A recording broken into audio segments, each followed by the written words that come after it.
Hello সবাইকে, সবার কী অবস্থা? আশা করি সবাই ভালো আছেন। ওয়েলকাম আজকের ভিডিওতে। আপনাকে যদি জিজ্ঞাসা করা হয় যে পৃথিবীর সবচেয়ে ধনী ব্যক্তি কে, আপনি বলবেন জেফ বেজোস, আবার অনেকে বলতে পারে ইলন মাস্ক।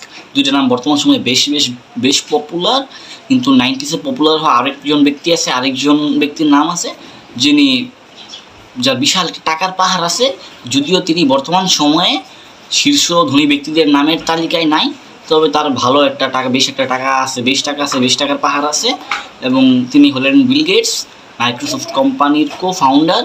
আজকে আমরা তাকে নিয়ে আলোচনা করতেছি, তবে তার জীবনী বা তার বায়োগ্রাফি নিয়ে আলোচনা করতেছি না। তিনি কীভাবে সাকসেসফুল হয়েছে সেই স্টোরিটাও বলতেছি না। তিনি তার জীবনে একটা সাক্ষাৎকারে ছোট্ট একটা স্টোরি বলে, তার লাইফেরই একটা পার্ট বলে ছোট্ট করে, এবং আমি আজকে আপনাদের সামনে এটাই বলবো এবং এই স্টোরিটাই আপনাদের সাথে আলোচনা করব। এবং স্টোরিটা বেশ ইন্টারেস্টিং। আপনারা যদি শেষ পর্যন্ত ভিডিওটা দেখেন এবং ফুল স্টোরিটা যদি শুনেন, আশা করি আপনাদের লস হবে না। এবং স্টোরিটা যে বিল গেটস বলছে এবং তার যে লাইফের যে একটা পার্ট, এই যে আপনারা অনেক কিছু শিখতে পারবেন এবং অনেক কিছু শিখার আছে। জিনিসটা আমি পড়ছি এবং আমি মনে করি যে এটা আপনাদের জানানো উচিত এবং আপনাদেরও জানা উচিত। তাহলে চলেন শুরু করা যাক।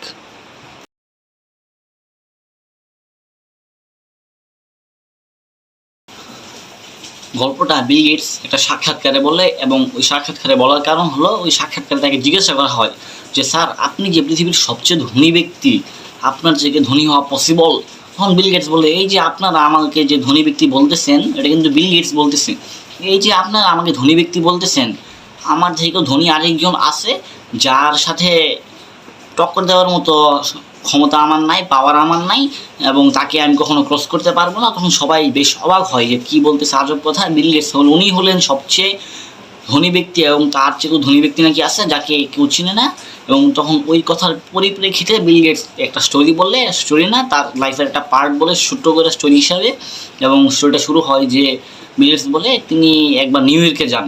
নিউ ইয়র্কে কাজ করেন, যে বিশেষ কাজে যান, এবং কাজ শেষ করে ফেরার সময় নিউ ইয়র্ক এয়ারপোর্ট থেকে একটা নিউজ পেপার কিনে, খবরের কাগজ কিনে যে খবরের কাগজটা পড়তে এসে পড়বেন ফ্লাইটে গেলেন, এবং তার ফ্লাইটের টাইমও হয়ে যায়। তিনি খবরের কাগজটা কিনতে যান, খবরের কাগজটা হাতে নেন। নেওয়ার পর যখন তিনি দেখেন যে তার ওয়ালেটে পরিমাণ খুচরা টাকা নাই, যে তিনি খবরের কাগজটা কিনবেন ওই রকম মূল্য টাকা তার ওয়ালেটে নাই। এবং তখন তিনি ওই যে খবরের কাগজের বিক্রেতা আছে, বিক্রেতাকে বলেন যে আমার কাছে তো টাকা নাই, তুমি খবরের কাগজটা রাখা দাও, আমার ফ্লাইটের সময় হয়ে গেছে, আমাকে চলে যেতে হবে এবং আমি এটা কিনতে পারলাম না, দুঃখিত বলে। যখন বিল গেটস চলে আসতেছে, তখন ওই খবরের কাগজ যে লোকটা আছে, ওই লোকটা তাকে ডাক দিয়ে বলে যে তোমার টাকা লাগবে না, তুমি খবরের কাগজটা নিয়ে যাও, আমি তোমাকে এটা গিফট করলাম। তখন বিল গেটস বলে, না না, এটা নেওয়া যাবে না, আমার কাছে পরিমাণ টাকা নাই এবং আমি এটা নিতে পারবো না। কিন্তু ওই বৃদ্ধ যে লোকটা খবরের কাগজ বিক্রি করতেছে, উনি তো না, নেওয়াই লাগবে, এবং উনি বলে যে আমি তোমাকে একটা গিফট করতেছি, তুমি নিয়ে নেও, কিছু আমাকে টাকা দিতে হবে না, কিছু করতে হবে না, তুমি নিয়ে নেও বলে। এবং জোরে পরে বিল গেটস শেষে খবরের কাগজটা নেয় এবং নিউ ইয়র্ক থেকে চলে আসে। প্রায় এর 5 থেকে 7 বছর পর বিল গেটস আবার কোনো এক কারণে নিউ ইয়র্ক যায়, এবং নিউ ইয়র্ক থেকে ফেরার সময় আবার ওই খবরের কাগজের সাথে দেখা হয়, এবং তিনি তখন আবারও ওই খবরের কাগজ কিনেন এবং খবরের কাগজটা হাতে নেন। হাতে নেওয়ার পর দেখেন অ্যাক্সিডেন্টালি আবারও তার ওয়ালেটে ওই খুচরা টাকা নাই ওই খবরের কাগজটা কেনার মতো। যখন ওই খুচরা টাকা নাই, তখন তিনি ওই যে খবরের কাগজ বিক্রেতা আছে উনিকে বলেন যে আমার কাছে এইবারও টাকা নাই, আমি এইবারও কিনতে পারলাম না, দুঃখিত, আমি চলে দিতেছি, আমার ফ্লাইটের সময় হয়ে গেছে। যখন এই কথাটা বলে, ওই খবরের কাগজ বিক্রেতা আবারও ডাইকে বলে যে না না থাক, তোমাকে আমি এটা আবারও গিফট করলাম, তুমি এটা নিয়ে নাও, তোমাকে টাকা দিতে হবে না। কিন্তু বিল গেটস এবার আর নিতে পারে না। বিল গেটসের বলতে মনের মধ্যে সংকোচ বোধ হয় যে তিনি বারবার নিতেছেন, যে একটা খবরের কাগজ থেকে ফিটে কাগজ নিতেছেন, খবরের কাগজ। তখন তাও ওই যে আগের মতোই খুব জোরে পর বিল গেটস কাগজটা নেন এবং চলে যান।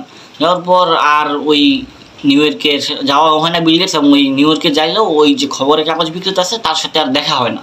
তার সামনে প্রায় অনেক বছর কাটা যায়, এবং তখন বিল গেটস পৃথিবীর শীর্ষ ধনী, এবং তো অনেক টাকার পাহাড়। তখন বর্তমানে যখন তার চেয়ে ধনী আর নাই, তখন বিল গেটসের মনে পড়ে যে আমি একজন খবরের কাগজ বিক্রেতার কাছ থেকে ফ্রিতে দুইবার খবরের কাগজ নিচ্ছে এবং কোনো মূল্য দেয় নাই, কোনো টাকা দেয় নাই এর পরিবর্তে।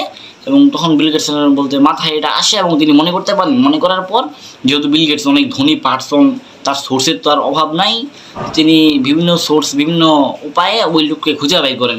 খোঁজার চেষ্টা প্রায় 3 মাস পর খোঁজাখুঁজির পর ওই লোকের সন্ধান পান, এবং ওই লোকের বাড়িতে বিল গেটস নিজে যান। যাবার পর দেখেন যে তো আগে এমনি বৃদ্ধ ছিল, বর্তমানে বয়স হয়ে গেছে অনেক এবং বর্তমানে সে খুবই বৃদ্ধ। এখন সে আর খবরের কাগজ বিক্রি করে না, সে বাসায় থাকে। তার বলতে বর্তমানে সে কিছু করে না এবং তার বয়সের কারণে, বয়সটা বেশি হয়ে গেছে। বিল গেটস তখন ওই লোককে যায়া বলে যে আপনি তো আমাকে একবার খবরের কাগজ দিছিলেন, আপনার কি সেটা মনে আছে?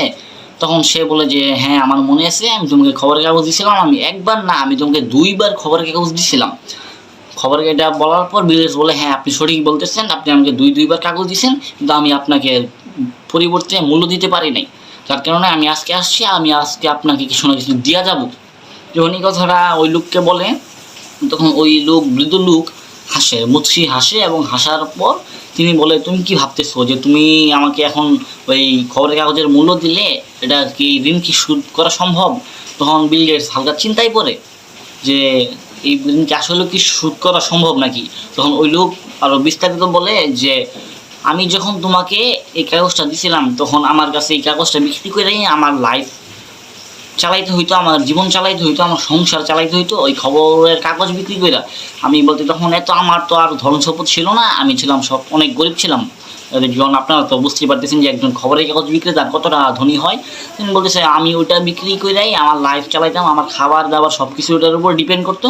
তখন আমি তোমাকে কিন্তু একটা খবরের কাগজ ফ্রিতে দিয়ে দিছি, যেটা আমার কাছে অনেক বিশাল কিছু।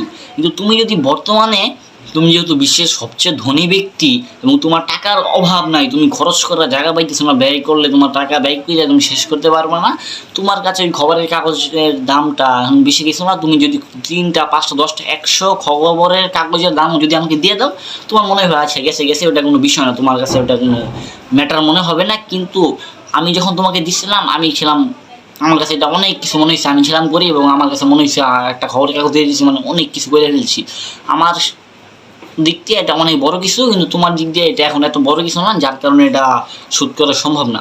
তখন বিল গেটস চিন্তা করলেন যে হ্যাঁ আসলেও আমি যদি আমার সব দিয়ে দিই তাও এই ঋণ শোধ করা সম্ভব না, কারণ আমি এই ঋণ তখনই শোধ করা সম্ভব যখন আমি ওই লোকের পজিশনে ওই সিচুয়েশনে যাব যে আমার টাকা পয়সা নাই, আমার এই নিউজ পেপার সেল করেই লাইফ মেনটেন করতে হবে।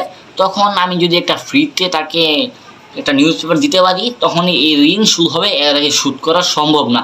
এই পরিপ্রেক্ষিতেই বিল গেটস বলেন যে এই স্টোরিটা বলেন এবং বলেন যে আমি তার ঋণ আর শোধ করতে পারি নাই, আমার মনে হয় না আমি আমার বাকি যে জীবনে শোধ করতে পারবো বলে আমার মনে হয় না। এবং উনি বলেন যে যার কারণে আমি মনে করি আমি পৃথিবীর ধনী ব্যক্তি, আমার সবাই জানে আমি ধনী ব্যক্তি, কিন্তু আমি মনে করি যে আমার চেয়ে ধনী ব্যক্তি যদি কেউ থেকে থাকেন তিনি হলেন ওই যে খবরের কাগজ বিক্রেতা, তিনি হলেন আমার থেকে সবচেয়ে ধনী ব্যক্তি এবং আমি তাকে আর আমার যে যত সম্পদ আছে ওই সম্পদ দিয়া দিলেও আমি তার ঋণ শোধ করতে পারবো না, এবং তিনি হলেন সবচেয়ে ধনী ব্যক্তি এবং তিনি এটা বিল গেটস নিজে বিশ্বাস করেন।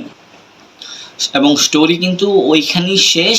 এবং আমি আপনাদেরকে আরও একটা কথা বলি যে এই স্টোরিটা আমি পড়ছি একটা ওয়েবসাইট থেকে, এবং এই স্টোরিটা আদৌ কি সত্য, আদৌ কি বিল গেটস এরকম একটা নিউজ পেপারের বিক্রেতার সাথে কি বিল গেটস এরকম কোনো সম্পর্ক হয়েছে, এরকম কোনো কাহিনী হয়েছে কি না তা আমি জানি না, এবং এর পক্ষে কোনো রেফারেন্স আমার কাছে নাই, কোনো প্রমাণ নাই।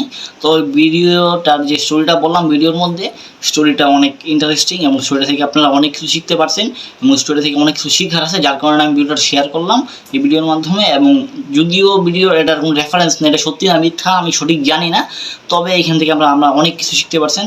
আপনারা যে যাই পারেন, আমরা যা শিখতে পারলাম এই স্টোরিটা থেকে, যে যেই পজিশনে থাকেন, যে সিচুয়েশনে থাকেন, সবাই সবার সাধ্যমতো চেষ্টা করবেন কাউকে যে হেল্প করতে, এবং কাউকে না সবাইকে হেল্প করার চেষ্টা করবেন আপনার সাধ্য অনুযায়ী। আপনার কাছে যা আপনি অল্প দিয়ে সাহায্য করলেও হেল্প করলেও আপনার কাছে যা অনেক বড় কিছু মনে হবে, কারণ আপনারা এই স্টোরি থেকে দেখছেন যে নিউজ পেপার বিক্রেতা বিল গেটসকে একটা নিউজ পেপার দিয়ে হেল্প করলেও এটা তার কাছে অনেক ছিল, এবং বিল গেটসও তা কখনো শোধ করতে পারবে না। সুতরাং আপনারাও সবাই সবার সিচুয়েশন থেকে যদি বিপদে পড়ে কারো যদি হেল্প দরকার হয় আপনারা হেল্প করবেন।